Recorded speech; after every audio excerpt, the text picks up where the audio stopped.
Alright, lads, we're doing another Great Ace Attorney episode. I don't really have much else to do today. Well, at least not right now. It's the afternoon and I'm kind of bored, so I figured, why not? Let's do another one of these. It could be fun. So, more Great Ace Attorney. We got the trial today, which is probably going to be very exciting, I bet. So, yeah. I don't really know what else to say. I'm just kind of... Well, I'll just say right now, I haven't really been that interested in hacking. Well, at least working on Down Bad Edition recently. Because it's kind of, like, pretty close to being finished, honestly.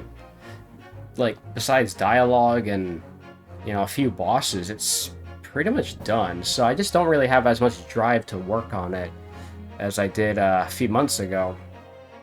I kind of lost my drive around like January, and I kind of been picking at it and like doing little bits in here and there, but nothing too crazy. So, without a drive to work on hacking or Paper Mario hacking, I've kind of been thinking, well, what else can I do, right? Because I also got tired of editing videos, so I don't really do like highlights as much anymore. So if I don't do highlights and I don't do Paper Mario hacking, then what is there for me to do? And I think maybe if I do enough streams, maybe I'll get some of that drive back to where I'm gonna want to maybe hack again. I don't know. I'd even thought about. I'll say again. I've thought about going back to my Super Mario Bros. X level that I haven't touched in a year now. Might do that. Don't know. I might play Tomodachi Life. That could be fun. You know, with the recent announcement of a new Tomodachi game, maybe I could go back to Tomodachi Enterprise, I don't know. But that's not really the important thing here. I haven't gotten my cookies yet. I don't know if the cookies are coming today or not. So, for the sake of cookies, let's do the third part of this case, the trial. So we have these jokers again in the frickin' juror stand. In the name of Her Majesty the Queen, I hereby declare this court to be in session again. We resume the public hearing of Albert Harebrain here present, who stands accused of murder. Are the counsels for the prosecution and defense ready to proceed? Is the prosecution's ready, my lord? Yeah, it is pretty weird seeing him there with him, huh? The defense is ready, my lord. As promised, Lord Van Zeeks has his apprentice with him. His apprentice with memory loss.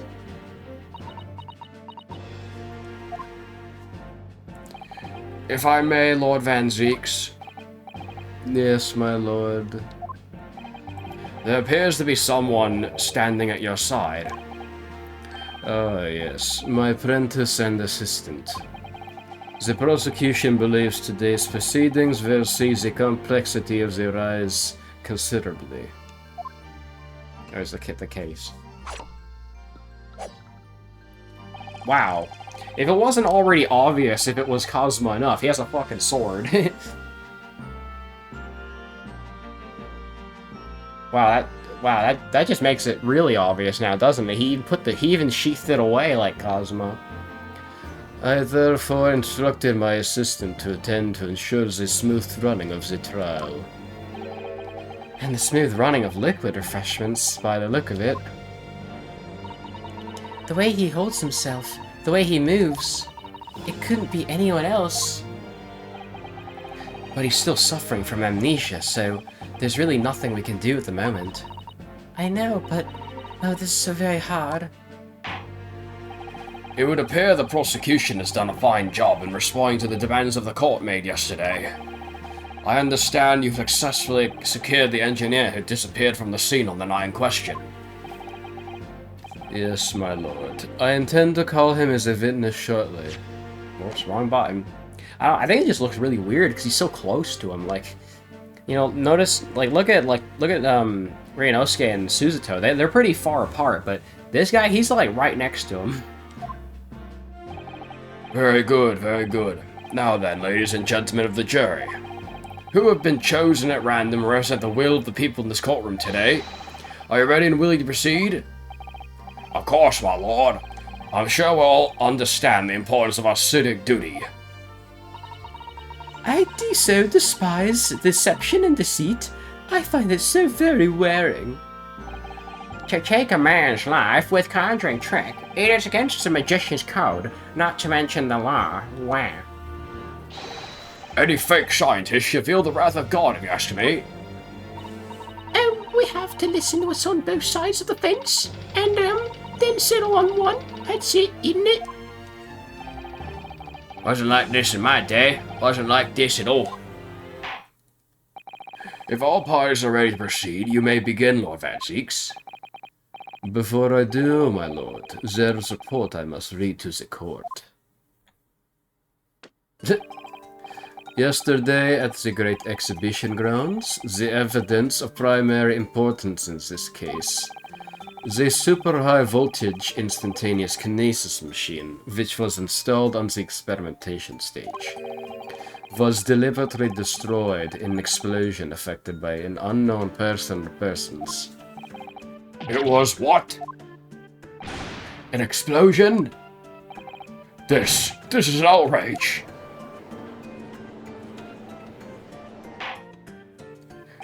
Yes, I heard this grave news yesterday. Scotland Yard submitted a report to my office in the evening.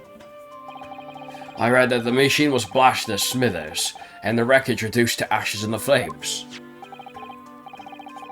I have here a photographic print of the scene taken in the wake of the explosion. Wow. Wait a minute. The grating is open now. It shows what little remains of the machine. Oh yes, a terrible business. He did it to destroy the evidence, did he? That Enoch Drebber. The court will take this print as evidence, counsel. Alright, well, that's gonna be important, probably. Late yesterday afternoon, the protection afforded to the machine by the Special Dispensation for Scientific Equipment Act was revoked. However, before a thorough investigation could begin, the invention was obliterated from existence. As such, this will become a very different trial. You don't say. As it stands now, with no evidence on which to draw meaningful conclusions, the authenticity of the kinesis machine will remain forever in obscurity. Indeed. A most unfortunate state of affairs. However, one thing remains clear. The victim's death was the result of the actions of the accused. Of that we can be certain. For it was the accused himself who was operating the machine, and who ultimately caused the death, or its loss of control. Objection! Immediate objection. As Lord Van Zieks rightly says, this is a very different trial now. The accused accepts responsibility for his part in the events that transpired. He acknowledges that Mr. Asman died as a result of the accident caused by the machine's malfunction. However, unbeknownst to the professor, he was being deliberately deceived by a pair of very clever fraudsters. Names, counsel, if you please. The engineer, Mr. Enoch Drebber, and the victim himself, Mr. Odie Asman.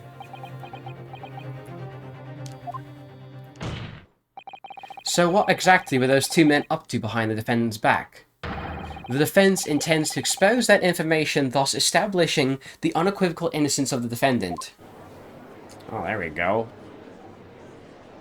Actually, I think the issue here, actually, is... this is unrelated, but I think it's the fact that Van Zieks, he's so, like, in the center of the table, or whatever the fuck you call it. The stand. Because you know how, like, Suzuto and Ryunosuke are, like, they're, like, pretty evenly spread apart. Like, he's on, like, the right side, he's on the left side. But Van Zieks, he's, like, in the middle. He's not on the far right side, so that's why it looks weird. Thank you, counsels. The positions of the prosecution and defense have been clearly stated. Lord Van Zieks, summon your first witness, please. At once, my lord. The prosecution calls the engineer, Mr. Enoch Vreber, to the stand. Oh boy, we get fucking T-1000 again. State your name and occupation for the court. Name, Enoch Vreber? Occupation. Hard to pin down, I would say. See that black monocle? Yes, I do feel this voice somewhere before. Yeah, well, you too? I had exactly the same feeling myself. Your file indicates that you are currently being investigated in connection with another case. The theft of a waxwork model, is it? A most extraordinary sounding business. But that is no bearing on the trial, I assure you. Cleave it from your mind. You're familiar with the public experiment carried out at the Great Expedition some days ago. The accused super high voltage instantaneous kinesis demonstration? Yes, you could say that. I am aware of it. There was a terrible accident, wasn't there? Hand over the scroll. It was you, Mr. Weber, who constructed the vast machine used in the experiment. Or so our investigations indicate. Can you confirm your involvement? Yes, I constructed it, in precise accordance with the blueprints, that's all. Then the court would be very interested to hear your thoughts about the machine, I'm sure.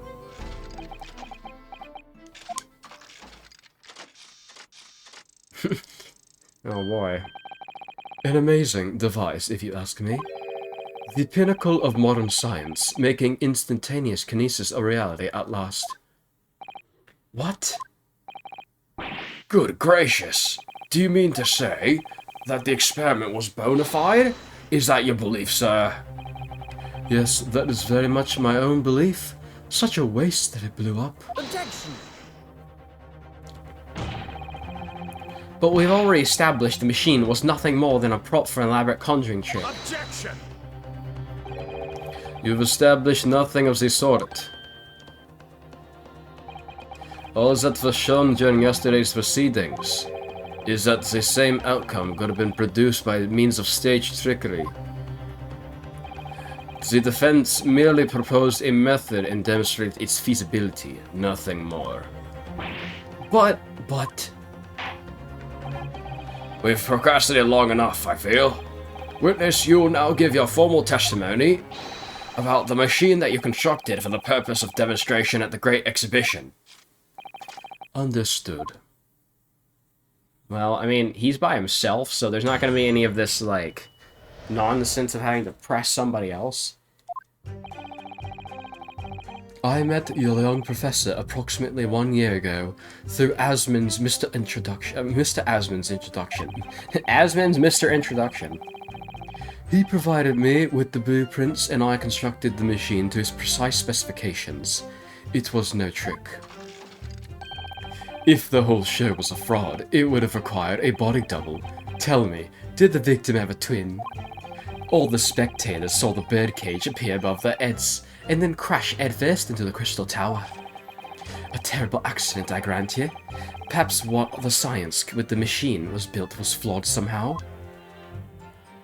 Well, this is going to be a fun one to try and counteract. A body double? That goes without saying, surely. To give the impression that something has moved when in reality it hasn't, it's a basic conjuring principle. Deception cannot be deceived without substituting the original with a fake at some point in the performance. Yeah, we basically have a Bonnie and Betty situation on our hands. But would I be right in saying you haven't managed to establish anything along those lines? Yeah, because this game came out a year after Spirit of Justice, so they already did that joke in the last game.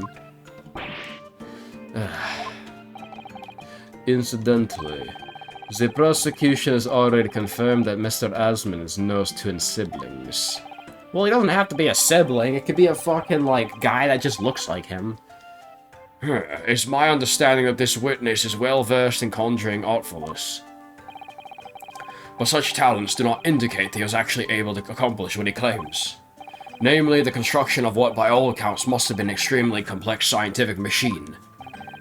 Also, I'm just now noticing he has, like, pluses and minuses on the side of his jacket, which is, like, a cool, I'm pretty sure that's, like, a bond thing, right? You know, like, electrical bonds, plus and minus. Whatever do you mean?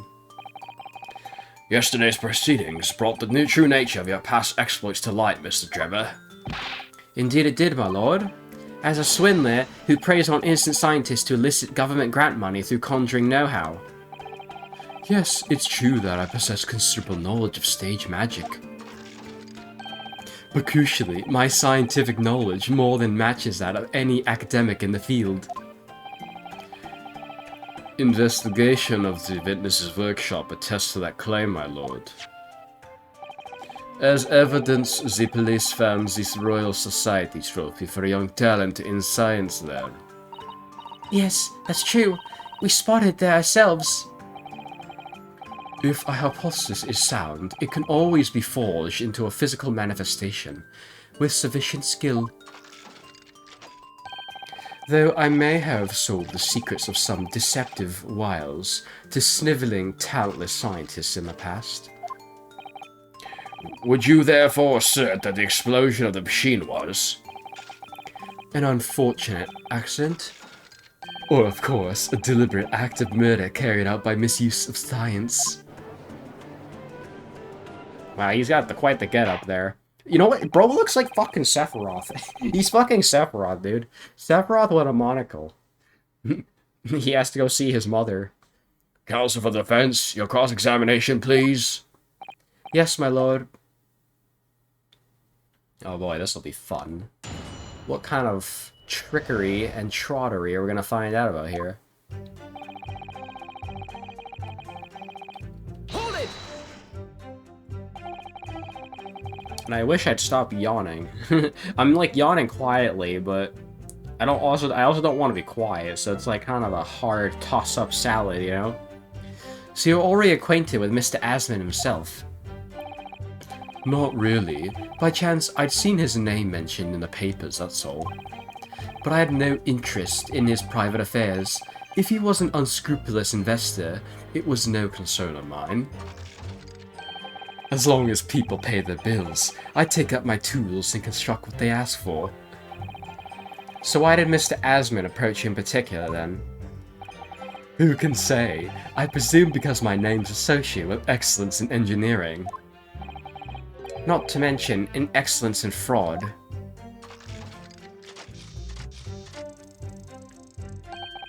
Hard to gauge, but the point is, all I did was construct the machine according to the blueprints I was given. In other words, the kinesis machine was built on solid scientific principles. Yes, you might say that. Professor Hairbrain certainly has a mind like no other.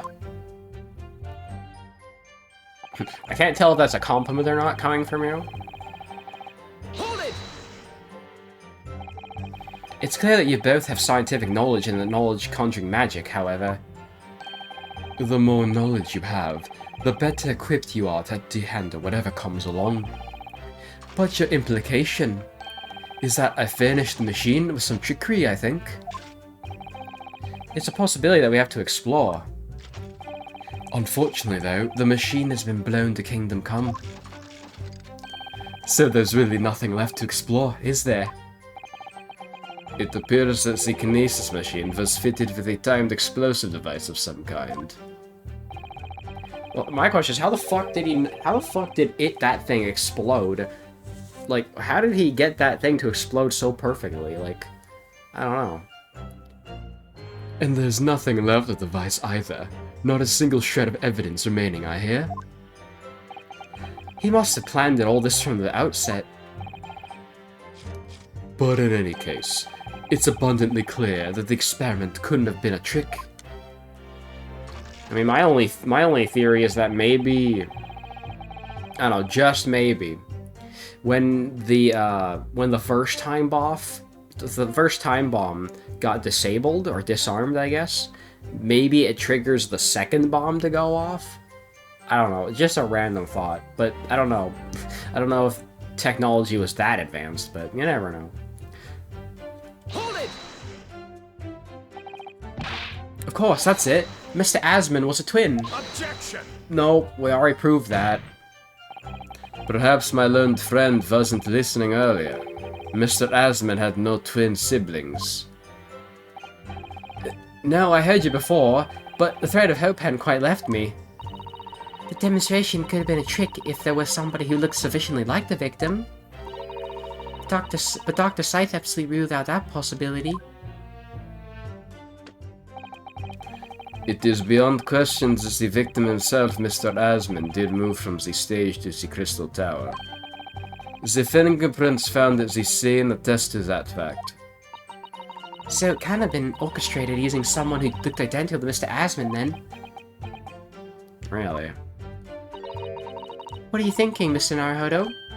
Oh, no, nothing. Just that the idea of someone who looked identical to the victim is playing on my mind.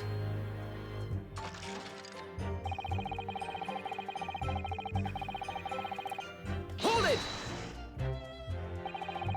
It crashed headfirst, you say? According to many witnesses' reports from those there at the time, yes. Were you not there at the exhibition grounds on that day?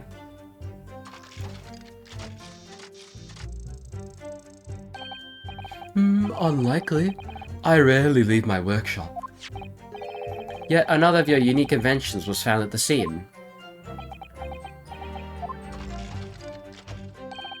Well, it was the unveiling of a machine I labour over for many months.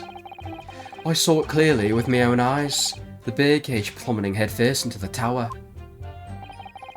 What a surprise. I believe the victim's neck was broken from the headlong fall, wasn't it? How would you have come by that information? Even infernal recruits like me reads the newspapers, you know. According to the reports, 2 injuries were apparent on the victim's body. Yes, he'd been stabbed in the chest by a screwdriver, believed to have belonged to the defendant. And he had a broken vertebrae as a result from a considerable height. Correct. My learned friend has been doing his research, it seems. Yo, I just had the stupidest theory. What if the professor is Mr. Asman's body double? I know that sounds kind of wild, but that could be the case. I don't know, honestly. It's possible. Well, just a theory. Right. Do you know which injury was the fatal one? Sadly not. Forensic science is not yet at a level where such things can be determined. God damn it, science. Why don't you hurry up? Hurry up, science. Come on now. Come on now. What we do know is that the victim died having sustained both injuries at some point during the experiment. And since he was found in the birdcage with his neck broken, it's obvious that he fell from a considerable height. I suppose that's hard to deny. Alright, well, last statement, otherwise we're gonna have to start thinking of shit to present. Hold it! So you understood the science, did you? Not in the slightest. Oh, right. As I've said a number of times, I'm an engineer. My job is to manufacture according to blueprints I'm given. I'd be inviting manifold problems if I foolishly allowed my brain to digest the ideas behind them. I could be accused of stealing those ideas, for example. But how is it possible to construct a machine without really understanding the principles it relies on?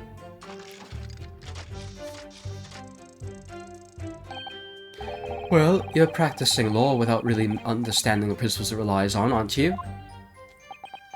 A very good point. Stand up for yourself, Mr. Naruhodo. The point is, the experiment resulted in instantaneous kinesis taking place. As such, the science must be sound. Yes, and really, experimental results are all that matters when it comes to refining hypothesis. He's certainly very sure of himself. What do you think, Mr. Naruhodo? Well, now that the machine's been completely destroyed by yesterday's explosion, it's going to be impossible to argue its authenticity one way or the other.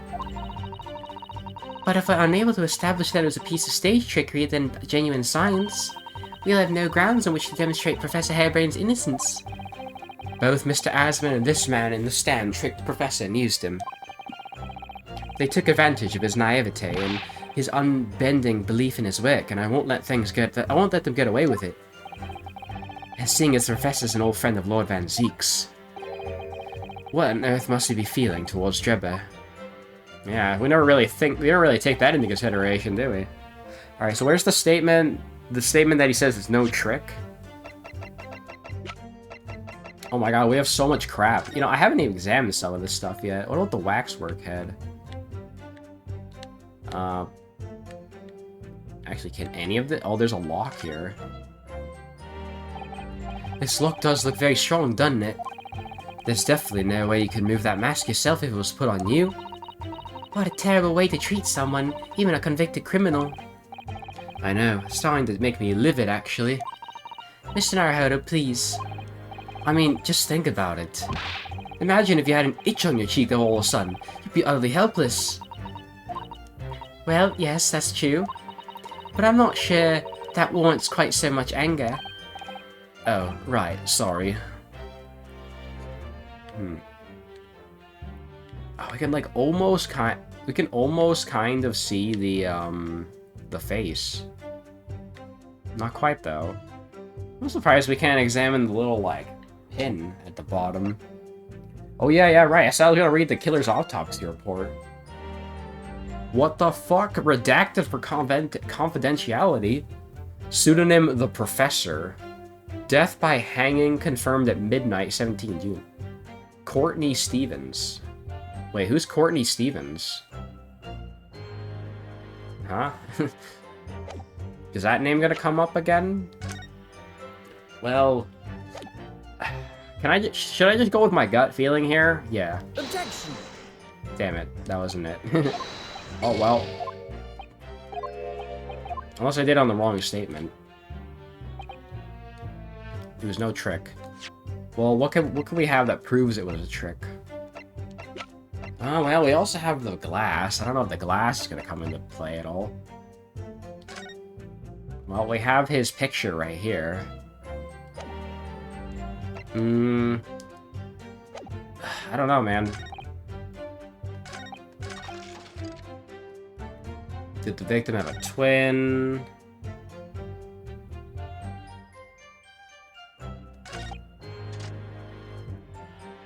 Perhaps the science on the machine was flawed somehow. I don't know, man. What can I even present here? Like, obviously, like, what do we know, right?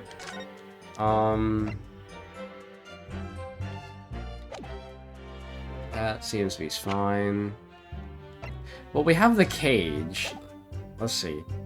It crashed down with the victim inside into the crystal tower, causing damage to its base. We have that. Small fragment that was found in the folds of the clothing of the Professor Waxwork. Yeah, like, I'm still wondering... Why was the glass... found at the frickin' waxwork place? Oh, wait, I have an idea. Well, I'm gonna save first, because I'm not sure about myself.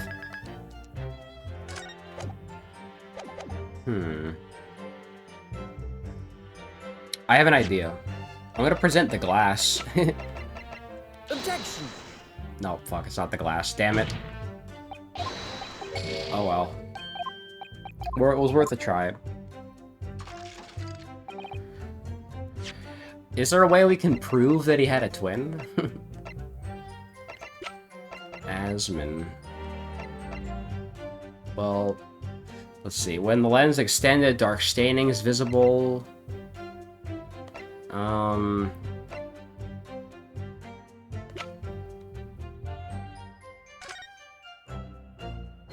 I mean, like, obviously, okay, like, look, there is that thing with the stage being dropped, right?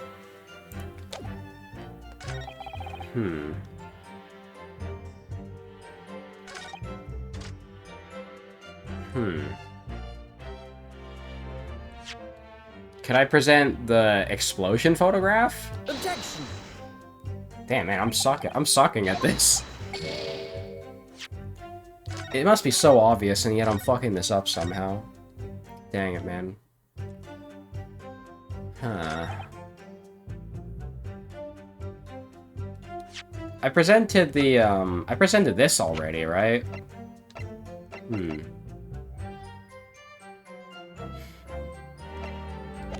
Yeah, I'm not sure, man. I'm not sure which one, like, I'm not sure which statement I should press on, and... Because I pressed all the statements, and we didn't get shit. There are scorch marks. Hmm.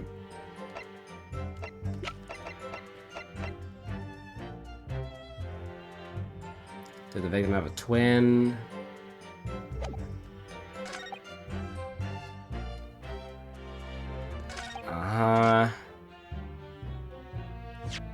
What else? Can I present the bird cage on one of these statements? I don't know, man. Objection. I don't know. I'm just trying shit now, seeing what sticks. Oh, we got a different you fucked up statement. That's cool. Now he's just insulting me at this point.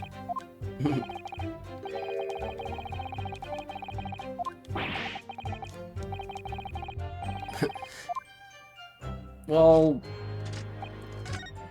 let me just try this again. Hmm.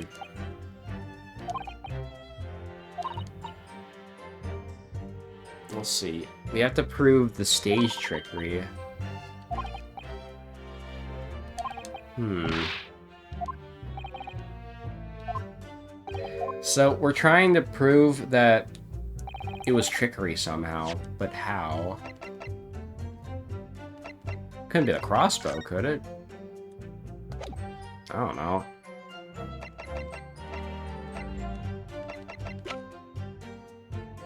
There's the balloon. I don't think the balloon's gonna come up again. At least not for now. Is there anything new regarding the birdcage I can examine? You know, now I think about it, it looks pretty small, but it's actually pretty big, isn't it? Hmm. So... this image isn't really that important right now, either. Actually, I think the whole point of this photograph was just to find him and identify him. And there's nothing left with this glass. Is there? Can I try reading this again, maybe?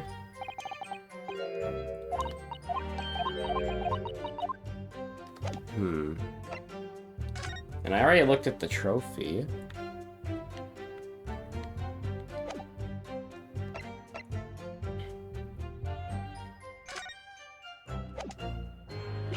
Yeah, I don't fucking know. I feel like it has to be the post-explosion photograph somehow, though. Hmm. Can I just present the...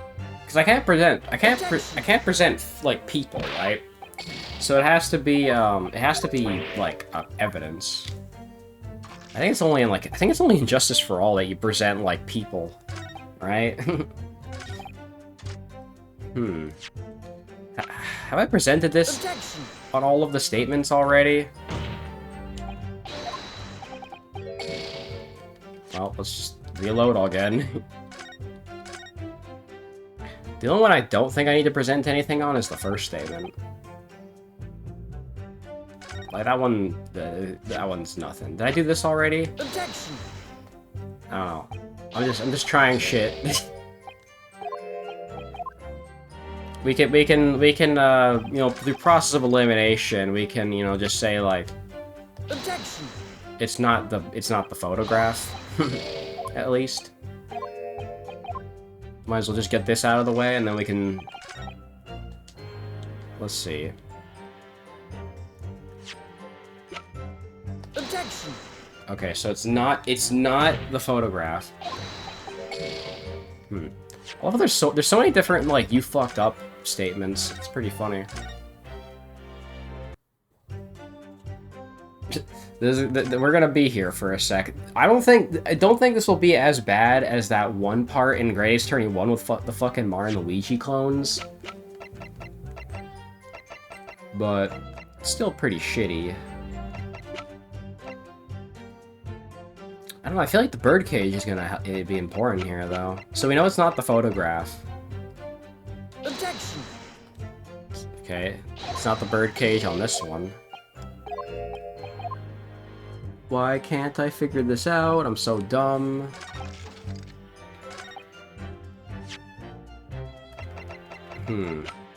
Objection. Wait, it's that? I mean, I presented the birdcage on the birdcage statement. Am I stupid? We've examined the birdcage that crashed into the crystal tower ourselves. As you can see, the cage, which is a wooden construction, has sustained damage in one particular spot.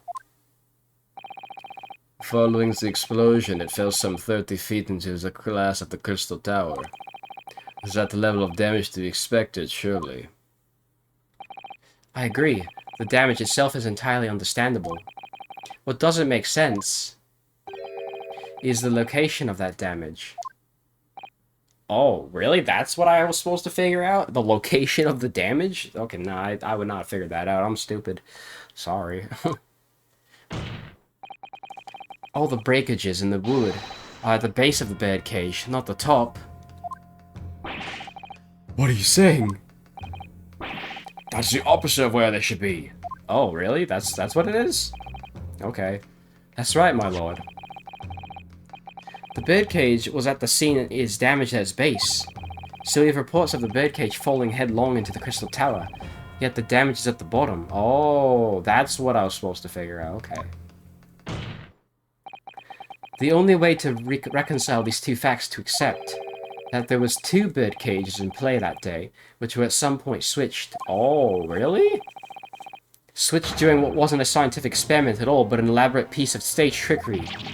Oh!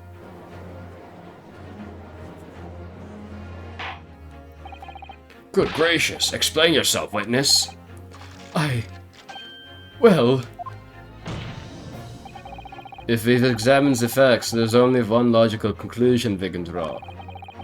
The damage on the base of the birdcage clearly indicates that it crashed tail first into the tower. Objection. But multiple witnesses claim it fell head first. The birdcage materialized in the sky next to a balloon flag over the stage following a spontaneous explosion. At an altitude of some 60 feet above ground level. Wait, I just thought of something, dude. What if the birdcage was dropped from that balloon? Is that possible? is that a possibility here? I don't fucking know. Alright, I was just having a sip of juice. Which is approximately 18 meters. It then proceeded to fall some 30 feet into the crystal tower in the ensuing deflagration.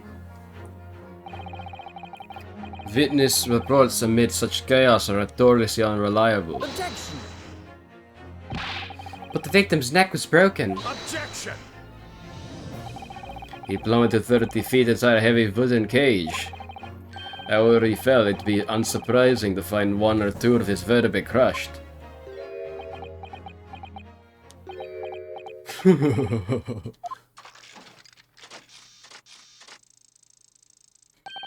A riveting scientific analysis of events from the prosecution there.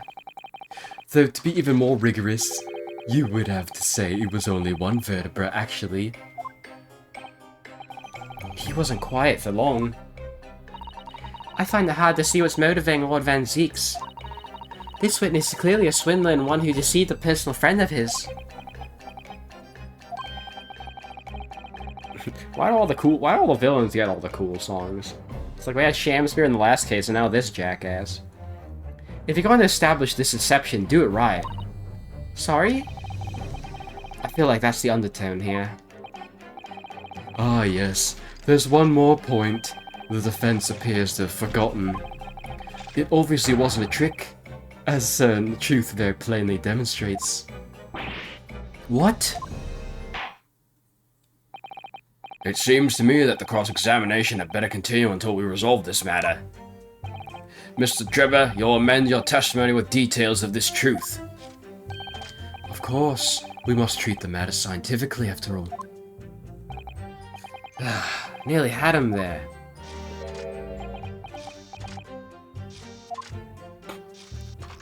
Frickin' robot man. The kinesis clearly took place, because there's nowhere else 30 feet high for the birdcage to have fallen from. Well, that's a shitload of fuck. I can already disprove that.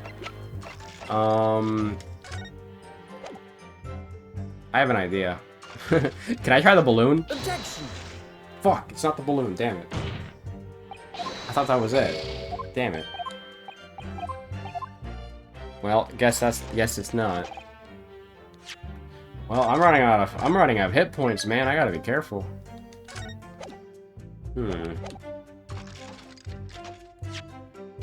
Well, what else can I present?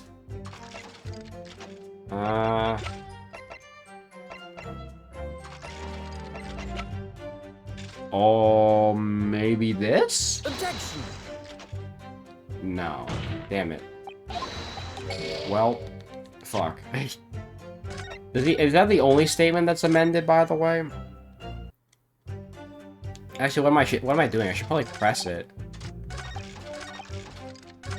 Yeah, I should probably press this first. I don't know what I'm doing, man. What do you mean? Well, before the demonstration began, the victim was live on stage in front of an audience. Yes, there are lots of witnesses who saw Mr. Adsman on the experimentation stage, that's true. And the victim's neck broke as a result of an impact following a fall. Logically, therefore, the victim must have fallen from somewhere. The balloon that exploded was an altitude of 60 feet. The point of impact on the tower was 30 feet up. Oh, well, there goes my theory. That difference of 30 feet is therefore the total distance the birdcage fell. And there's no other location from which the cage could have fallen that distance if it didn't drop out of the sky. Ergo, the victim himself must have been beamed from the stage to the sky above the crystal tower. A trenchant scientific analysis. Dear me, every time I hear explained, it sounds increasingly plausible. Oh yes, it all very well thought out. Certainly all the spectators on the day saw it. The birdcage plummeting 30 feet through the air, I mean. Irritatingly, yes. So, there's nothing we can get from that.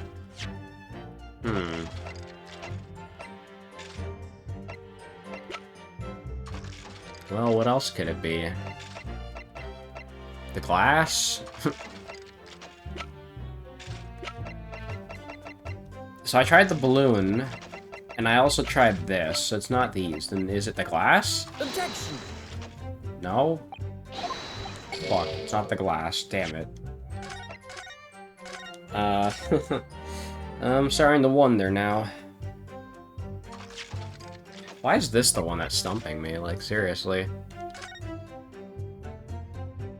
I mean, there is a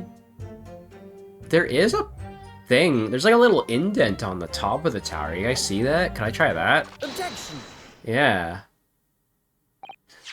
This is a diagram of the experimentation stage and its surroundings. I think I'm onto something here. We know that somehow the birdcage appeared in midair before falling down the crystal tower. A fall of about 30 feet, or 9 meters.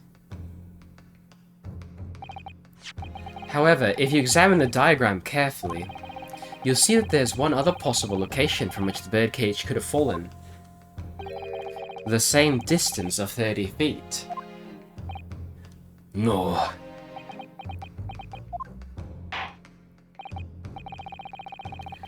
Well, it appears the fence is a possible explanation to put forward.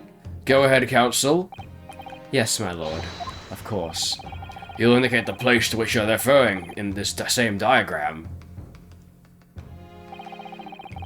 The alternative location for which the birdcage could have fallen, the requisite 30 feet. Is it not gonna let me go up? Hello? fuck? Why did it zoom in so much? Like, up here. Why is it so panned down, bro?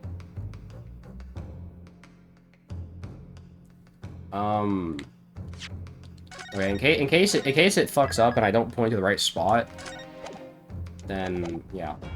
Right here. Take that! If it'd fallen from here, the birdcage would have plummeted some 30-foot distance. Objection! Oh, was that wrong? If that's my lone friend's claim, I suggest he demonstrates for the court personally. Wow. Well, that's real nice of you. And we consider this a parting gift, counsel. The fuck, man? I feel I've just hit the deck from 30 feet up anyway, somehow. Don't give me recourse to make the next fall from 60 feet up, okay. Why did I don't know, I'm confused. Can I try right here, maybe? Take that! Oh. Objection! The fuck, bro?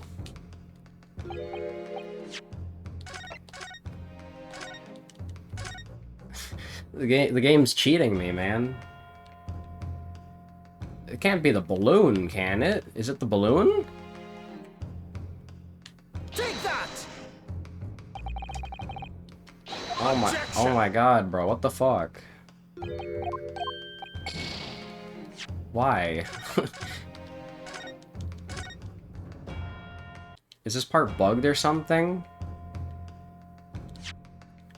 Like, I don't know why it zoomed in so much.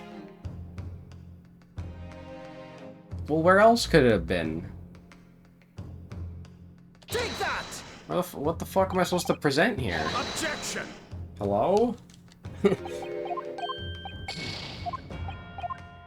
Bro. I'm so confused.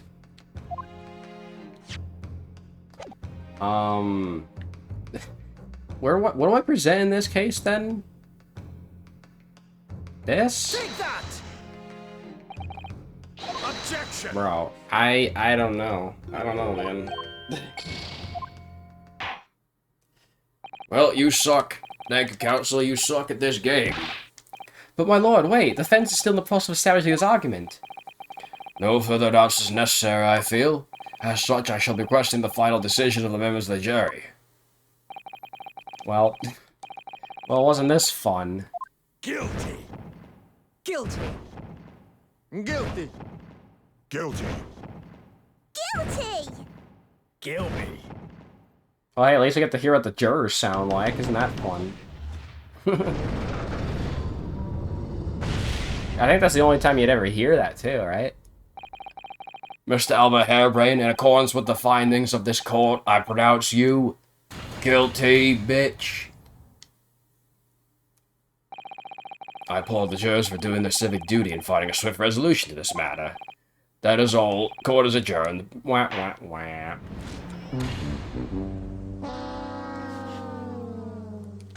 Well, let's retry.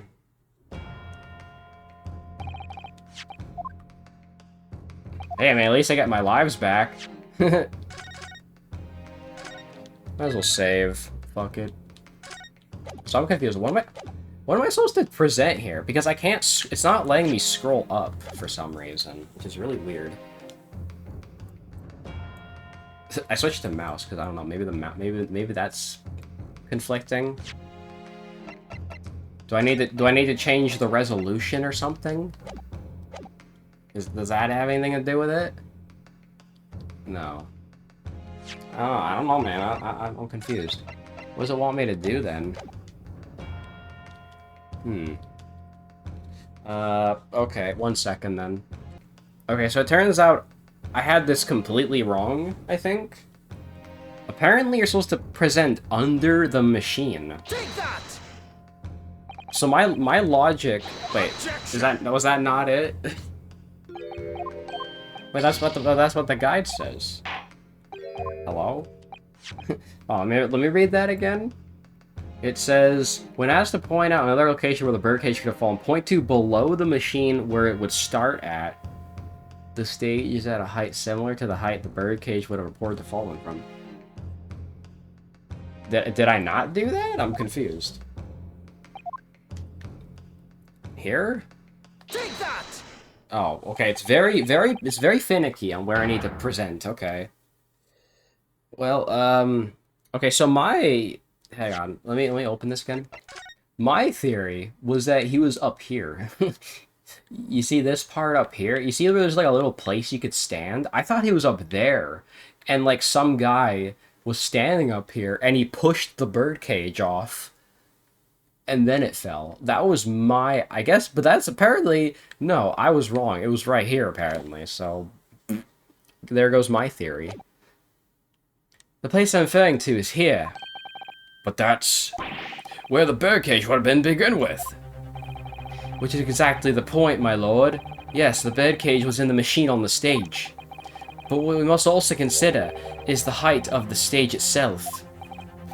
Go on, Counsel. It turns out that the experimentation stage was built at a considerable height above... Oh, is this what we're going with? Are we going with the fact that the frickin' stage itself is like 30 feet tall? Are we going with that? Turns out the experimentation stage was built at a considerable height above ground level. If you look at the diagram, in fact, you'll see it's about the same height above the ground as the balloon was above the crash site. Oh, wow, I didn't even think of that, actually.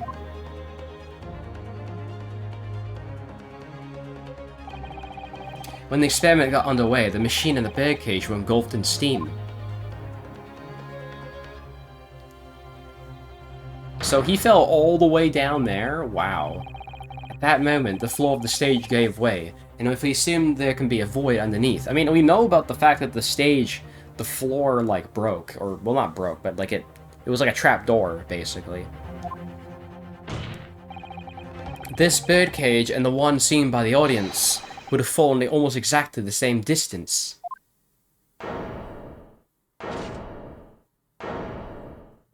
Wow, everybody's flustered. Once again, my lord, this all points to the fact that there was not one birdcage, but two. Objection! My learned friend, there's no evidence that the stage had a contrivance in its design. Someone's responsible for the criminal destruction of the kinesis machine itself, it's true. However, the stage still stands. And take a moment to look at the photographic print of the scene following yesterday's explosion. Good lord, the metal grill that formed the floor of the machine is undone. Yes, most likely blown open by the force of the explosion that destroyed the rest of the machine. The defense calls for the space below the stage to be investigated immediately. Oh yeah, see, I knew that was going to come up at some point. Mr. Drebber. It was you who built the kinesis machine, which means that it was you who built the two birdcage that were used to carry out this deception.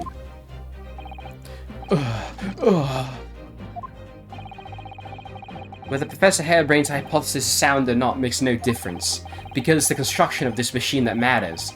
A machine designed to take Mr. Asmon's life. And lay the blame firmly at the Professor's door, something that could only have been carried out by you, Mr. Enoch Drebber. Oh shit, he's pissed.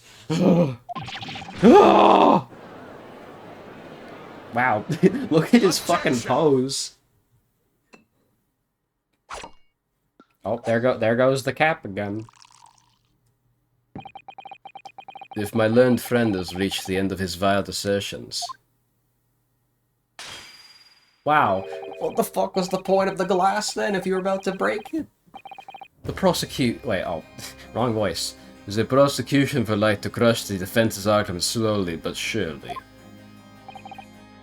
What?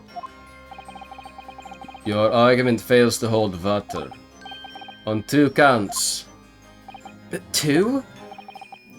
Firstly, before and after the experiment, this witness went nowhere near the kinesis machine. Every relevant member of staff from the exhibition has attested to that. I believe members of Scotland Yard have also been on watch duty at every public experiment. In other words, Mr. Drebber had no opportunity to switch the alleged pair of bed cages. But I've already explained why he wouldn't have needed to. The nonsense with the crossbow? That doesn't bolster your case at all. The man who disappeared from the stage and the man who crashed into the tower are one and the same. The forensic investigation team's report is unequivocal on that point. What? And the second flaw in your assertion is a distinct lack of motive. Why would the man have wanted to take the victim's life? He has no reason to. A motive? Do I have to think of everything myself? I have here a contract provided by the witness. What contract is this, Coward Van Zeeks? The contract into which Mr. Drebber entered with the victim, Mr. Asman. It reads, Mr. Drebber is to receive 30% of all remunerations of the government grants or other income. 30%? Certainly very favorable contractual conditions. But there was one very important provision bolted onto that clause.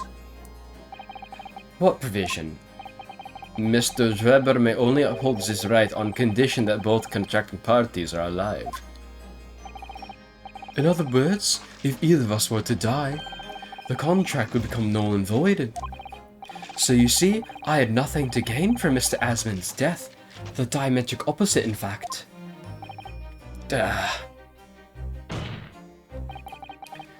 Need I say more?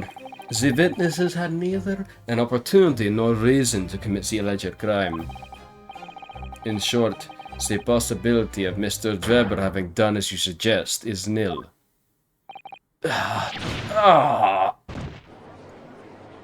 Bro, he's still fucking shuffling up there. Seems the defense assertion was somewhat wide of the mark. Lord Van Zeeks, you will submit the contract as evidence, please. We got his contract. Oh. It's true.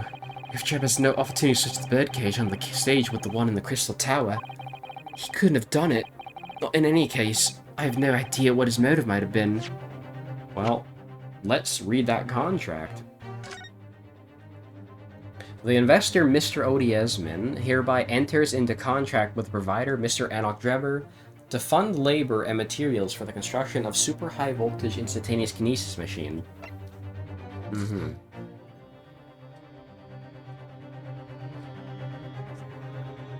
Don't mind me, I'm just sipping.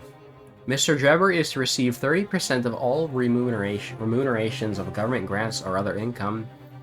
Mr. Drebber may only uphold this right on condition that both contracting parties are alive. Hold on, can I look at something really quick?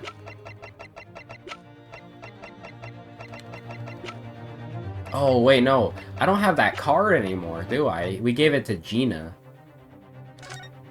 But, I was gonna compare the handwriting, because the handwriting looks pretty familiar.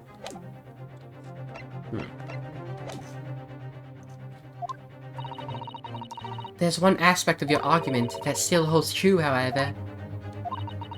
There were 2 bed cages. The prosecution's unable to deny that. So I'm sure you're on the right lines, Mr. Naruhodo. And I've no doubt there are other aspects of your assertion that are undeniable truths too. Well, it would seem that the defense has now rejoined to the offer.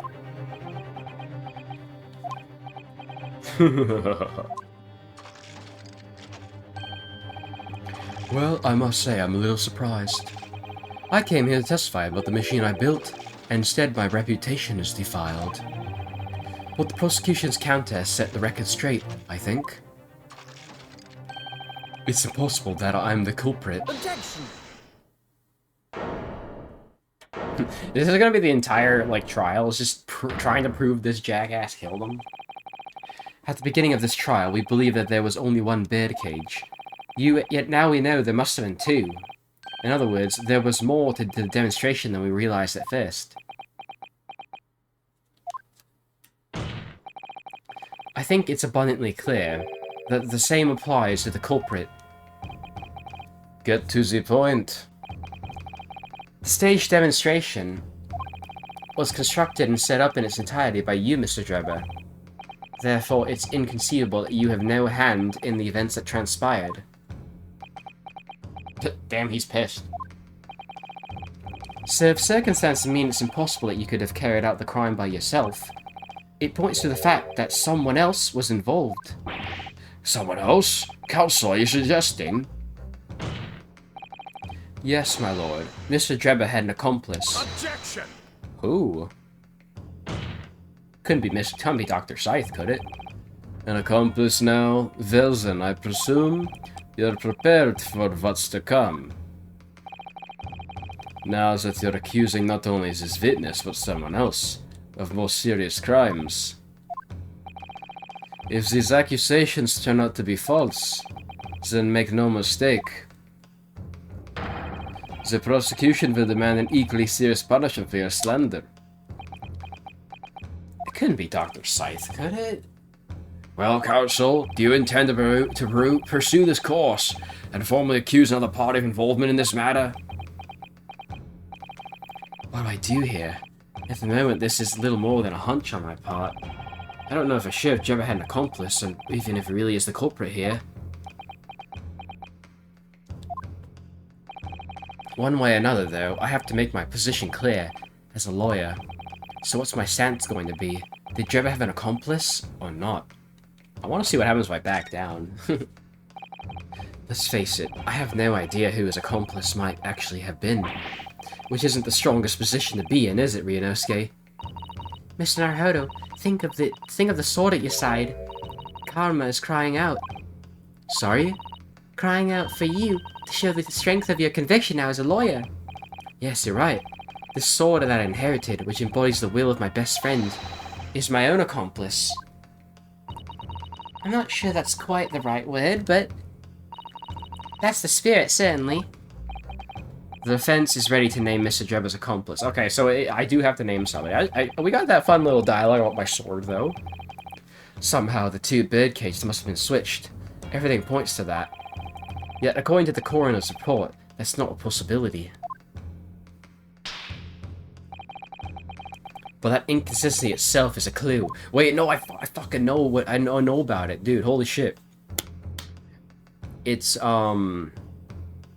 it has to be someone, because the whole redacted for confidentiality thing. Counsel, Yes, my lord? you have received a stark warning already. If you're nevertheless determined, then I must now ask you to identify this alleged accomplice by name. So, your answer, please. Who do you claim to be Mr. Drebber's accomplice? I feel like it's... Wait, hang on a minute. Courtney. That seems... Who? Fuck.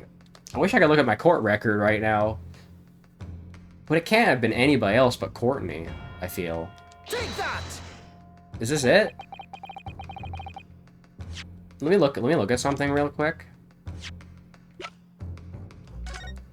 No, not that. Not that either. The report. Courtney Stevens now. That's it. That's it. It's her. I think. The name of the person in question is... What's wrong, my Nipponese friend? Surely fear doesn't bind your tongue now. It's a little late for that. Of course I'm afraid.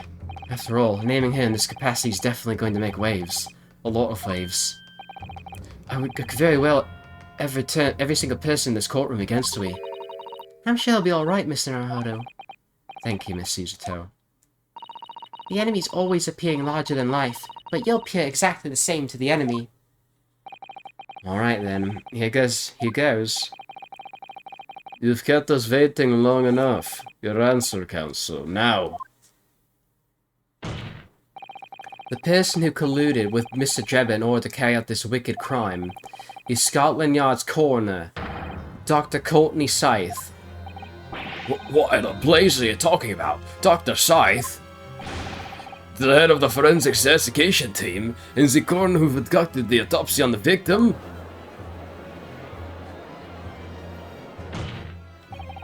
We know there were two bird cages, so who could have carried out the switch to complete the illusion?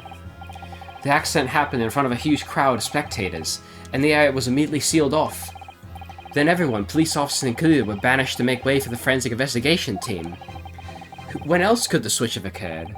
It can only have been in that team's presence. His fucking, like, Giga Chad face. It's essential that the court determines exactly what happened following the incident. The defense demands that Dr. Scythe be summoned to the witness stand at once to testify. Oh boy, here we go.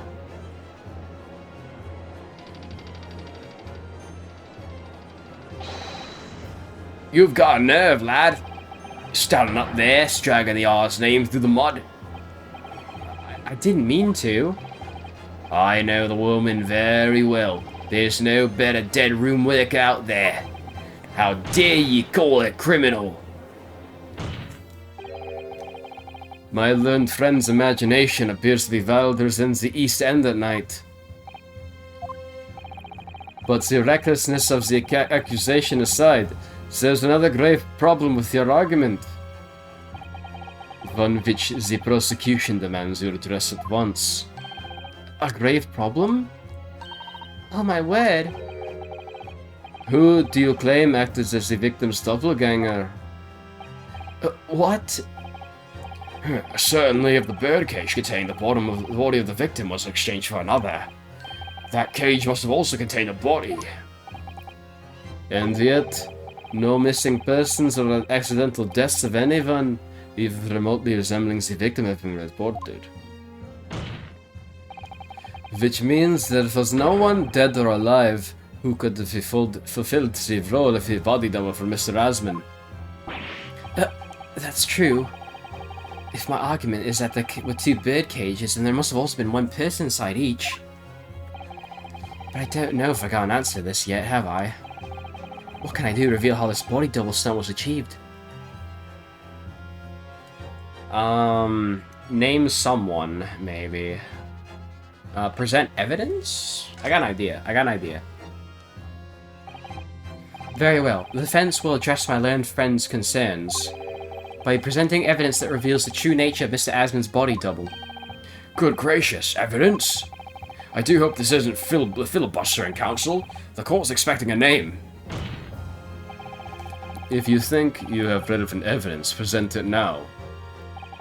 The body double and the birdcage were hiding inside the balloon that was floating above the stage, which means that any witnesses would have seen them from 60 feet away. So, what was it that appeared at the explosion some 18 meters above the spectators? Aha! The body double inside the second birdcage was... let me try the autopsy report. Take that! Well, probably something along these lines. Oh, fuck. Objection! Well, that's not it, I guess. Then let's see what happens that these evidence when dropped from a great height. Whilst within your grasp, of course. He's suggesting you and the evidence died together, Mr. Naruto. Yes, that came across. No? Is it too early to prove that? The body double must have been something else. Okay, maybe it's not evidence, I don't know. Nothing? Nothing! I can't explain that at the moment. Oh, really? And when can the court expect an explanation? Maybe tomorrow? Oh, that's funny. Then take your leave of us until then. People who procrastinate all lose everything in the end, Mr. That was funny, though. I don't care. I deserve an achievement for that. Isn't that slightly over the top? We can discuss that later, but for now, you ought to consider what you can do, not what you can't. Alright, yes, I'll think again. Okay, well... can I name somebody? But I'd be presenting people, not, evidence. Well, there's Masked Man.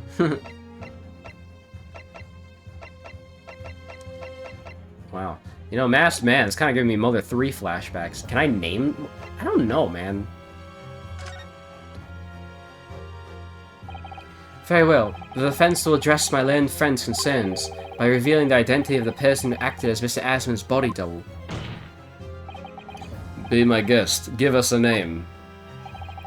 The body double and the birdcage were hiding inside the balloon that was floating above the stage. Which means that any witnesses could have seen... I think we've seen this dialogue already, actually. So who was it that appeared at the explosion some 18 meters above the spectators? Aha! In place of Mr. Asman... Who? Was it Mr. Drebber?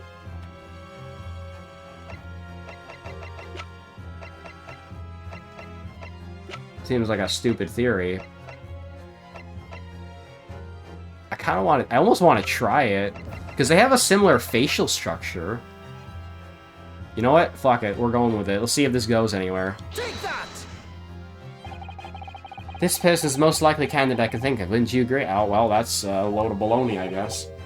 I would not. Would anyone? I'm sorry, Mr. Naruhodo. Even you're turning your back on me, Miss Suzuto? I must be really wide of the mark. You have a head. Try using it. Well, at least we got some funny dialogue.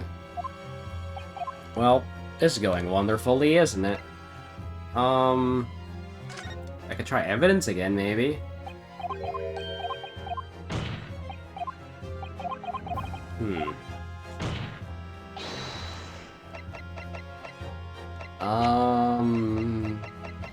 Do I present the wax? Oh, maybe it's the waxwork head. Oh, that could be it, actually. Take that! Oh yeah, that makes sense. That explains why it was, like, missing from the scene, right? We know that the victim, Mr. Asman, was in the birdcage that was situated inside the kinesis machine on stage. And therefore, he couldn't have been inside the second birdcage. Instead, that contained something else. What's been described as a body double, which is what fell from the sky and crashed into the Crystal Tower. Yes, Counsel, according to your somewhat elaborate version of events. That body double inside the second birdcage was, in fact... It's alright, Mr. Naruhodo. You're ready for this. Just steel yourself, and come out with it. Thank you, Miss Suzuto. I needed that. As I was saying, the body double inside the second birdcage was... And as unbelievably as it may seem, that thing there.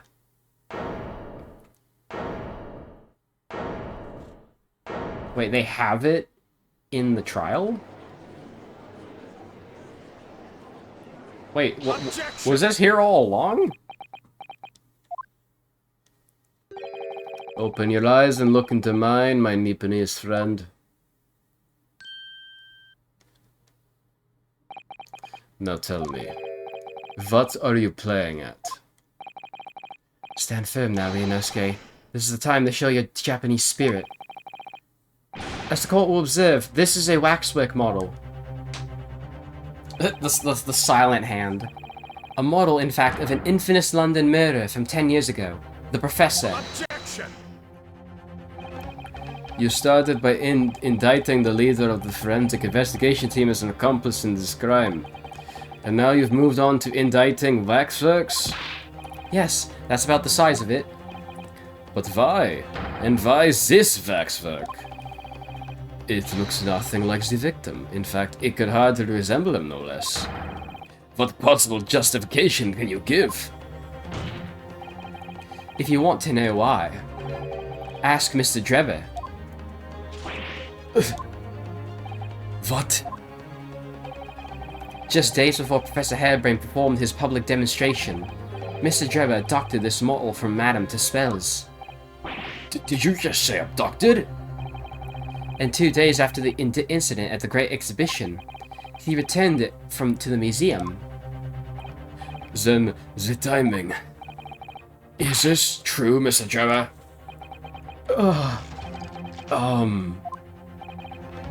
At first I couldn't see why Mr. Drebber would have stolen the waxwork and then given it back again. But now the reason's clear. He took it so that he could put it inside the second birdcage as a body double for Mr. Asman. Oh! Objection! Are you hearing this, ladies and gentlemen of the jury? Are you hearing the defense's astonishing proposal? That the witness fabricates this machine with the intention of deceiving some wretched scientist? Said he did so in collusion with the country's finest coroner on a public stage in front of a vast audience. And that to effect the deception, he used a waxwork model in that no way resembles the victim. Are we really to believe this far-fetched tale? What do you decide? Objection!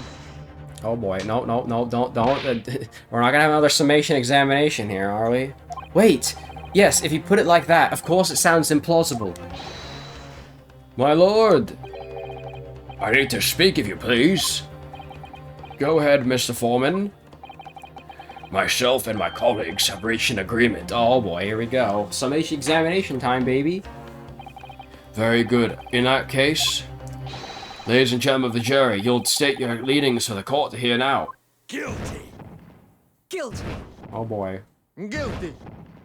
Guilty! Guilty! Kill me! Okay, I guess you do get to hear them after all. Wow, funny.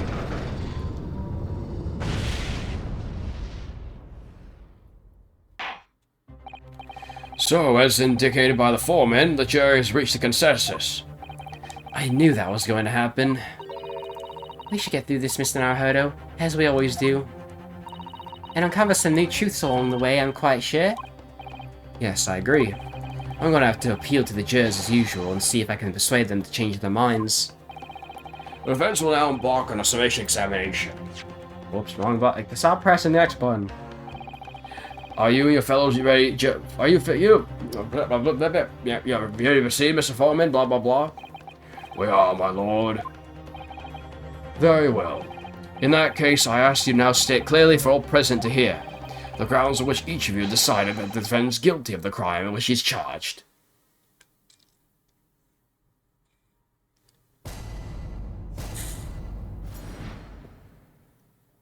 Alright, here we go.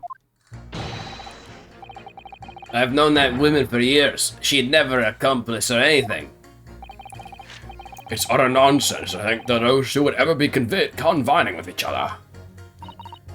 Oh dear, this is most troubling. But surely the waxwork the man stole has nothing to do with the coroner, is it? I've had my own problems with members of the police. I do not trust them much. I have seen no rigorous proof of this waxwork is ever inside the birdcage. It's conjecture. Accusing someone without right evidence? He's not a proper job, is he? I won't have it. Why'd juror number 6 go first? That's weird. Somewhat unsurprisingly, seems the introduction of his waxwork model to the proceedings has polarized opinion. Given that his face obscured and is built in no way resembles the victim, I can only applaud my learned friend's temerity at suggesting Mr. Asman's body double.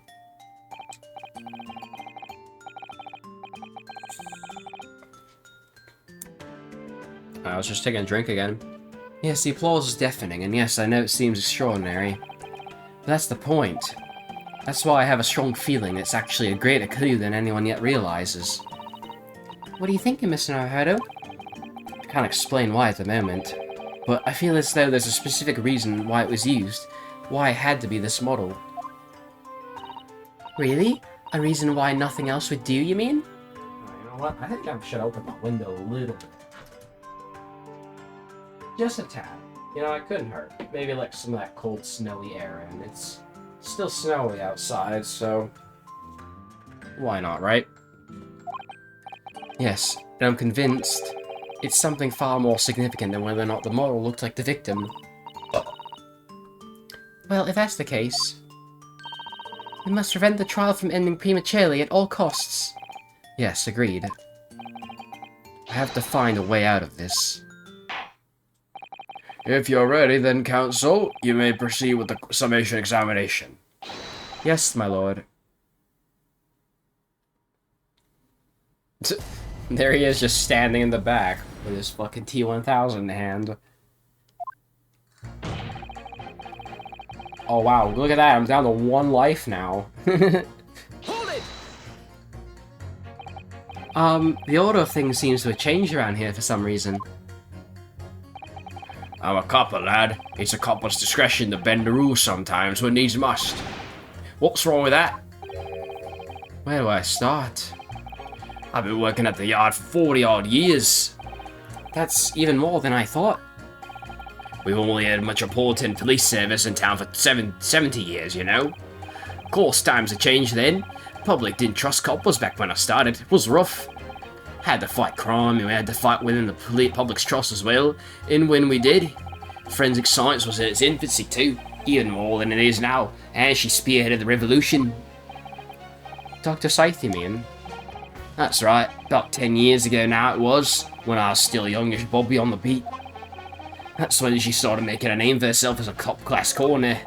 Now look at her, head of the forensic investigation team, and a woman no less. Well, we all hear me complain, it's what we all dreamt of back then, I tell you. Could you tell me without holding that gun in the air? We all up to hold justice, lad. Full of him we were, full of him. That's coming across loud and clear. Alright, we'll see what Giga Chad Man has to say. But we're only just starting to understand this case. What are you reading there, sir? The man behind those murders on Solar Pond Street was caught in 2 days flat. That's real policing for you. That's really not relevant to this case, is it? You're wrong there. Because it was Dr. Scythe in charge of examining the bodies. And it was evidence arising from her work that led to the arrest of the scoundrel responsible. Oh.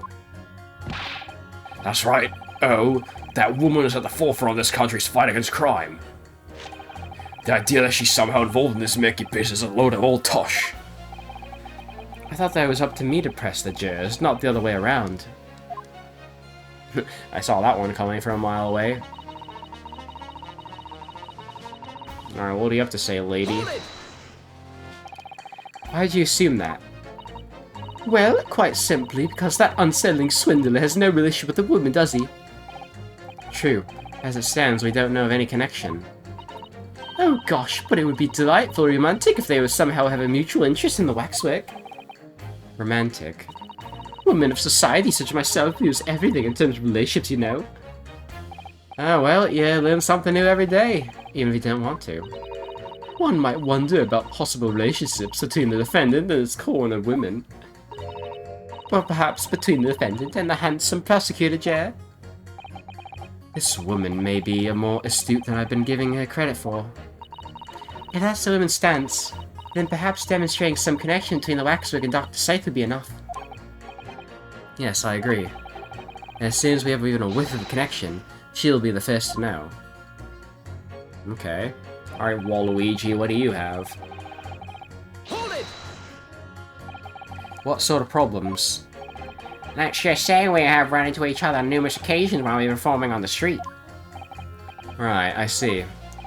Obviously, artists such as myself cannot appear on stage as we work in close proximity on audiences. So we perform our great magics in parks, on street corners, and the like. But the police use any excuse to make our lives difficult. Ah.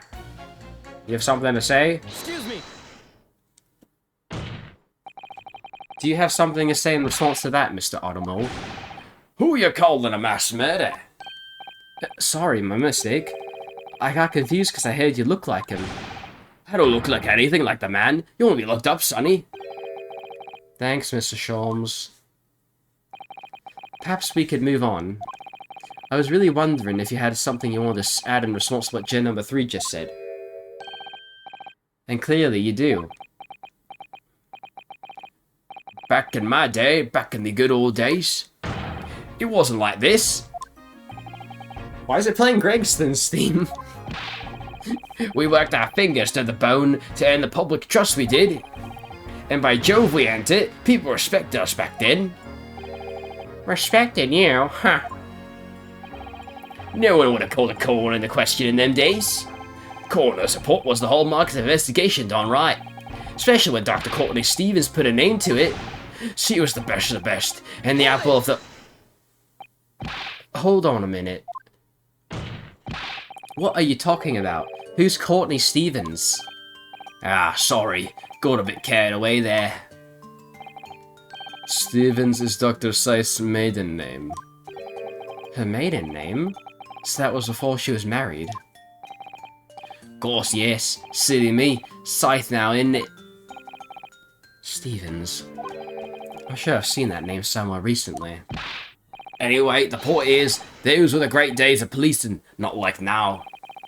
Sorry to interrupt, sir. But do you think you could change your statement to include that name? Well, yes, I don't see why not.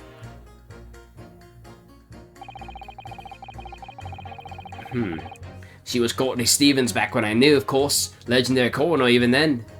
Okay, so... we pressed number 3.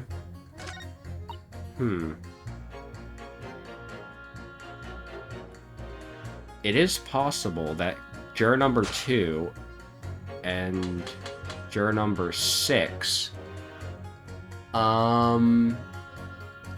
It's worth a try, right? Objection! These two statements clearly contradict each other. Good gracious. To who says you refer, counsel? So, juror number 2. Oh gosh, me? What can I do for you? I presume that you heard what juror number 6 said in his statement. It's brought to light that maiden name of the coroner, Dr. Scythe, which in turn has revealed a connection that wasn't apparent before. Well, naturally, as a woman of society, I find such connections and relationships irresistible. But oh golly, I'm afraid I fail to see what you mean. Dr. Scythe's maiden name is Stevens, and through that name, the coroner is very definitely linked to the waxwig of the killer. The defense has evidence to prove it.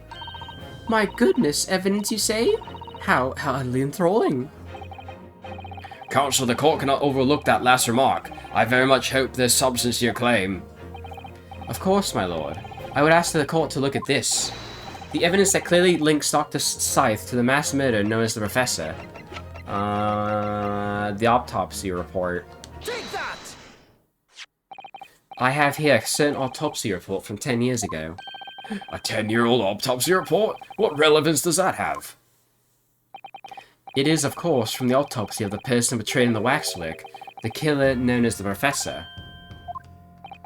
The Professor's? But the man was a capital offender, so...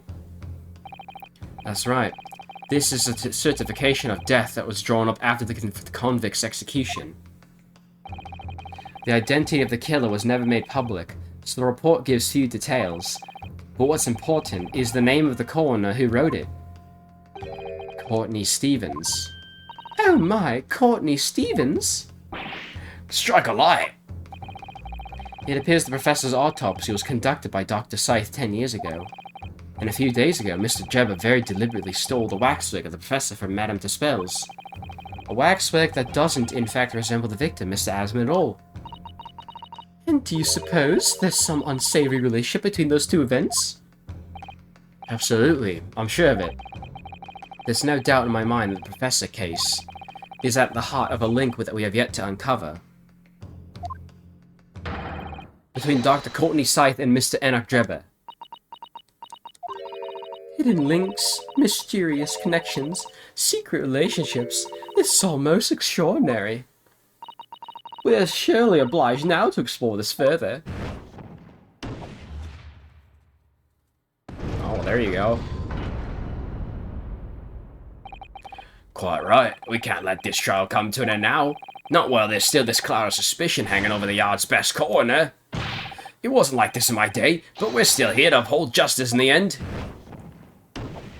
Alright, that's 2 now.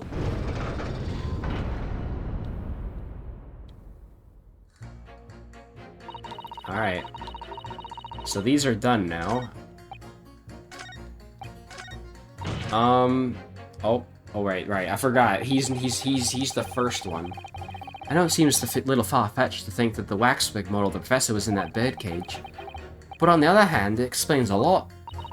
If there really is a reason why that particular waxwork had to be used as Mr. Asman's double, we must do everything we can to make the jurors understand it. Truth is, I'm sure that's the key to this, but it's the most puzzling part of it too. In that case, you should see what additional information you can glean whilst trying to change the jurors' minds.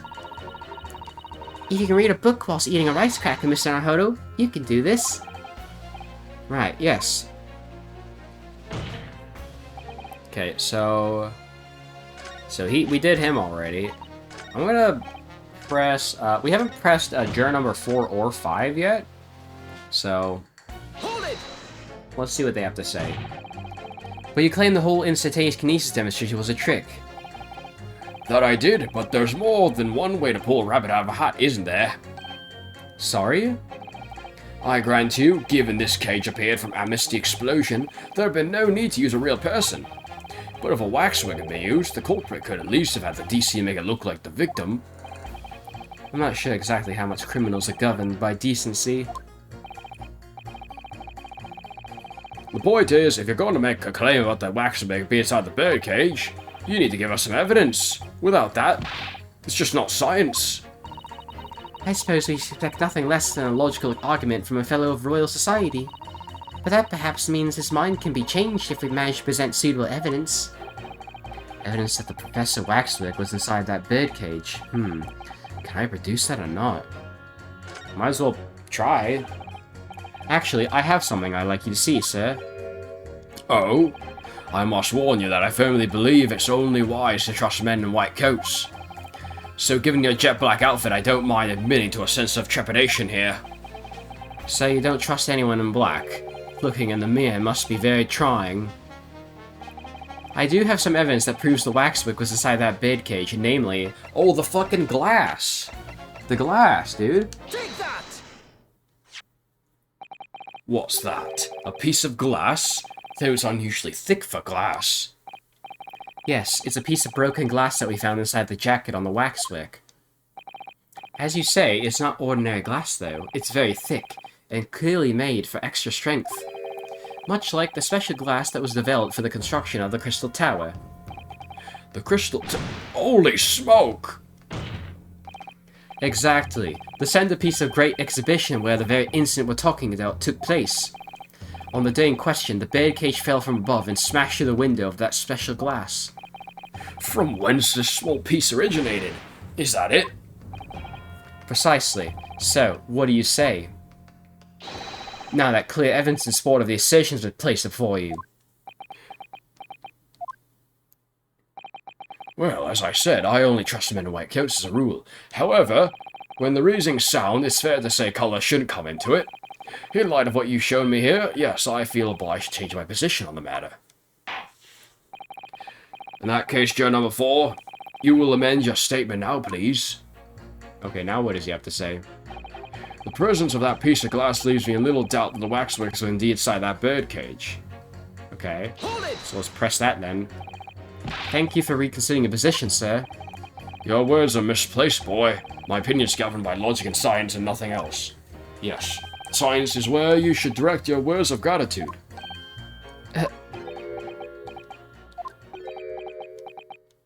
What? What's the matter with you? Too good to say some words of thanks to them of all academic subjects? What is it about scientists, honestly? I mean, sure, let's press Corn Girl. Let's see if she has anything interesting. I've got to ask, why have you brought that corn into court with you? Colonel Cobb? He's been growing back on the farm. Picked him off on the way in town. He's a proper nibble, he is. Yes, the nibbling seems to be taking quite a while. Maybe it could wait until after the trial. Ooh, I don't like the sound of that. You need colonels at times like these. Whenever I've some at big decide, the colonels always point me in the right direction, see? You're talking about your cob of corn. Never got me guilty.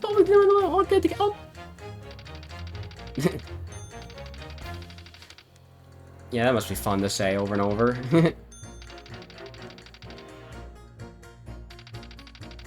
Alright, I get it. I get it. Perhaps it's akin to fortune-telling with flower petals like people do back at home. So Professor Hairbrain's fate's to be decided by a cob of corn. Could you not at least wait till we've had more time to find the truth before deciding on the defendant's guilt? Ooh, I don't know about that. Me time's awfully full already. Amazing. I know it seems a little far-fetched to think that the waxwig... I think we already did this, okay. So, you're done. It's utter nonsense to think those two would ever be conniving with one another. So... It's, number 4, right? Let's see. I mean, it's either that or it's Waluigi. I do not trust them much.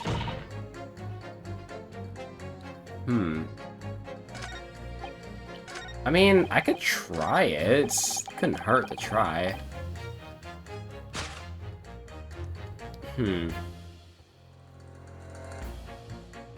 Objection!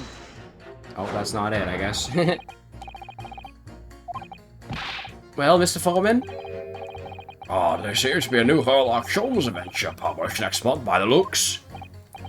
My lord, the foreman of the jury isn't listening.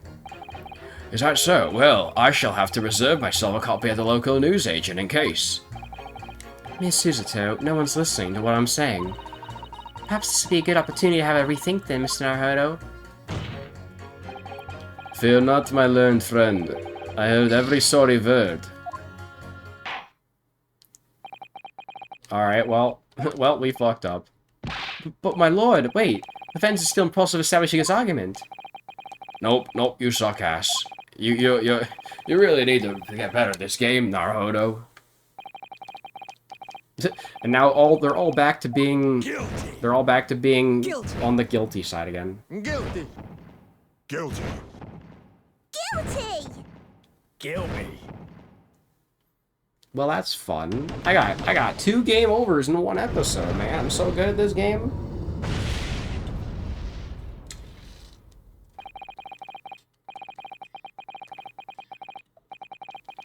And it's not even letting me skip this one.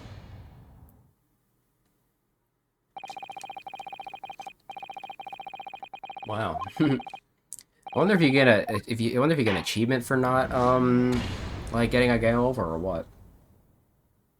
Alright, well, let's try again.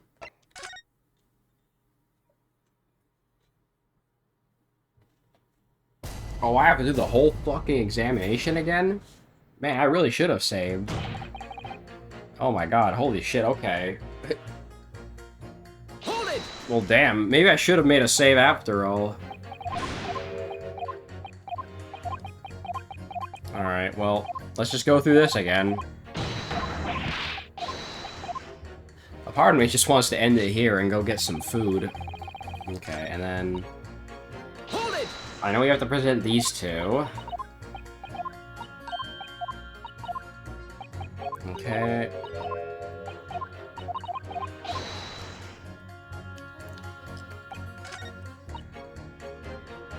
So, am I alright? Wait, no, wait. Oh no, I need to, it's, I gotta press Waluigi, and then, he speaks up.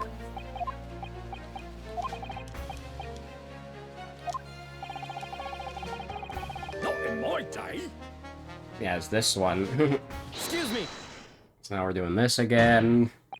See, now you guys know why I make, now you guys know why I save scum so much, because otherwise I'm gonna have to do shit like this. Hold it! Hold it. It is really funny, though, watching these scenes play out in fast forward. Okay, so now we do these 2. Objection! Blah, blah, blah. I should probably make a save now. Fast walk.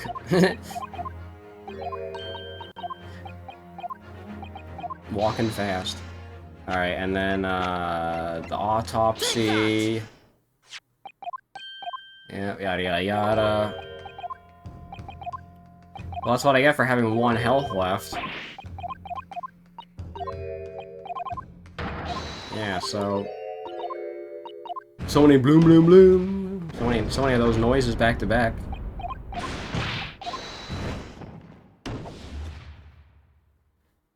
Wouldn't it hurt to touch the fire?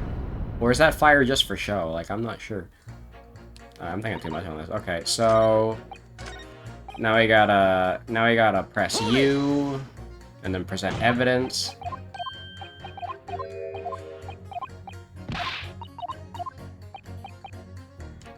Yes. then we present the glass. Take that! Alright, let's just get through this.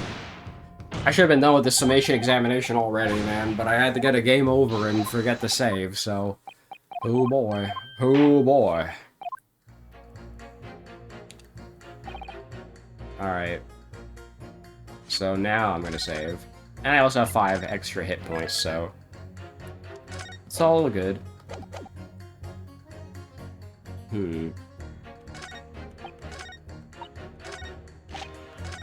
So what do I do now, exactly? Hold it! Can I hold this again? No, okay. Waluigi has nothing to say. Wait, hang on, it's not letting me skip this now. The police use any excuse to make our lives difficult. Sometimes they even cook up a story to extort monies from the poor. Well, that's definitely not right. Yes, and it's why I say that if you trust the police, you'll have trouble. But here you are, claiming this waxwork model was stolen, designed, illusionary spectacular. The idea's so wild, I think I'll take my chances and believe the authorities on this occasion. This is how the public at large view Scotland Yard, is it? Our own police force at Tokyo is not even 20 years old yet, is it? Perhaps we should view what's happened here in London as a measure of what may happen at home. Yes, like a Scotland Yard stick. I wonder how policemen would feel listening to the way jurors speak about the force. I'm sure they have a word or two to say in response. Okay, so we got new dialogue. Hold it! Do I need to press this again? Bloom, bloom, bloom. Okay, so that's nothing. And then we have Corn Lady over here. I don't think Corn Lady has anything interesting. Okay. Let me press this again. Hold it!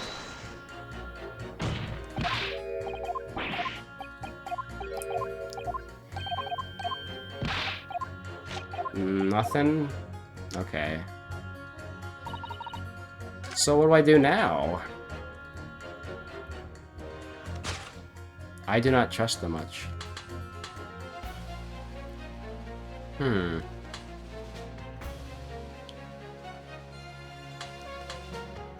It could be number 3 and number 1. I'm trying to remember, what is even the context of this? Objection! Am I stupid? Alright, well, maybe we should press Corn Lady again, I don't know. Alright. Sounds like I'm on the wrong track here, I should better think again. Alright, so Waluigi has nothing new to say. Maybe I'll make a save and then we'll hear out Corn Lady again. Hold it!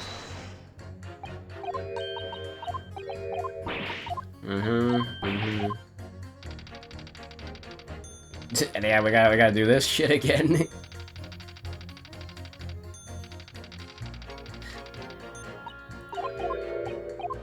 Okay. So, nothing.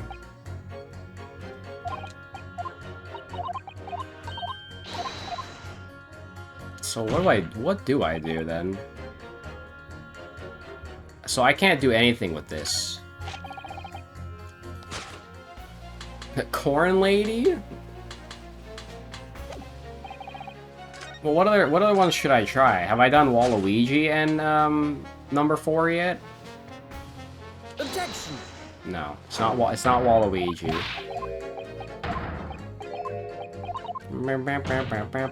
Take a dump. Sucking at Great Ace Attorney is really good.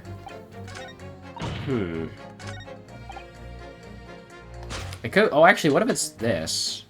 Objection! Yeah, it's Corn Lady and Science Man. Good gracious! Number 2 savors you refer, Counsel. If you could put down your corn for a moment, juror number 5. Oh, you mean me? He's pointed out that it's wrong to make an accusation without evidence, but the accusation of the Whackwick model was inside the second birdcage on the day in question. Is not without supporting evidence, as the defense demonstrated to the juror sitting next to you. Is that right?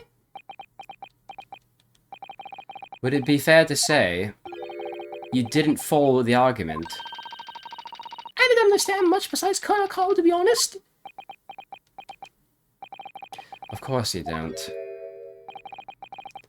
If I could interject here, Please do, sir. now that this assertion of yours about the waxwork has been backed up by some solid evidence, it would be wrong of me as a man of science not to pursue this matter further.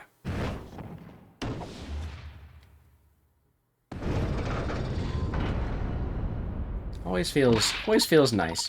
Oh, well, me too then. Sorry? If this brainy gentleman says he's right, then he must be. See? I wouldn't dream of going against Colonel Cobble anyway. It's got stuff in the thing's ears. It's so funny that she fucking hits it with the corn. It's a success. If you can call it that. Thank you, Counsel, that'll do. So it's just Waluigi and Giga Chad, man, that disagree now. As a result of the summation examination, the jury's overall leaning has been changed. 2 jurors now call guilty against 4 who call not guilty. Accordingly, the court has failed to reach consensus at this time. And the trial must continue. We did it. Oh, well done, Mr. Naruhodo. Another wonderful victory.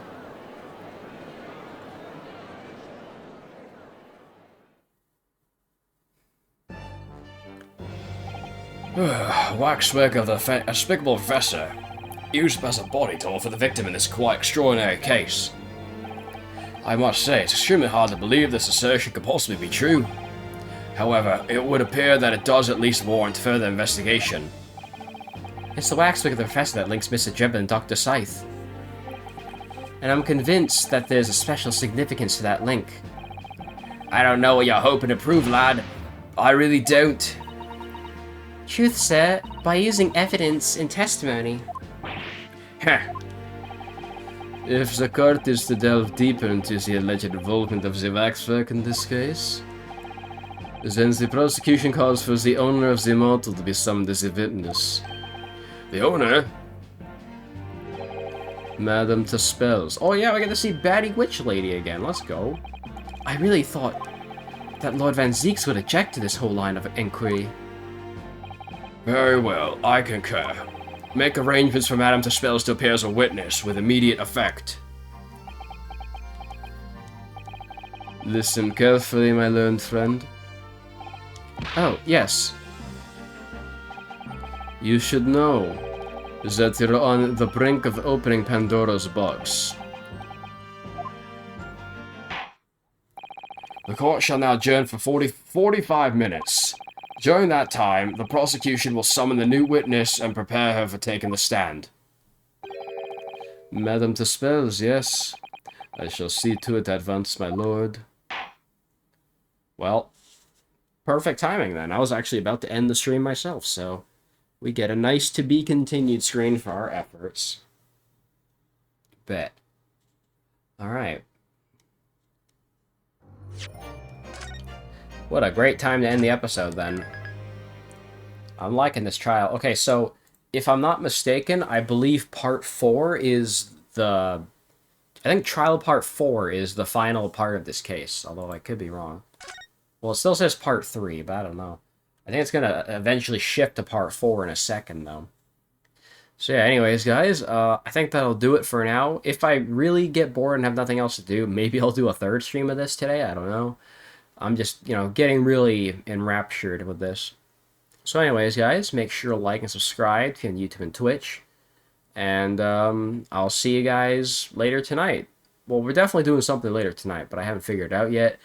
I'm kind of thinking Mario Party. I think Mario Party sounds like a fun one, and who knows, maybe we could throw in some Angry Birds in there too. I don't know. Be nice. It would be nice to do that. Alright, well, I'll see you guys then.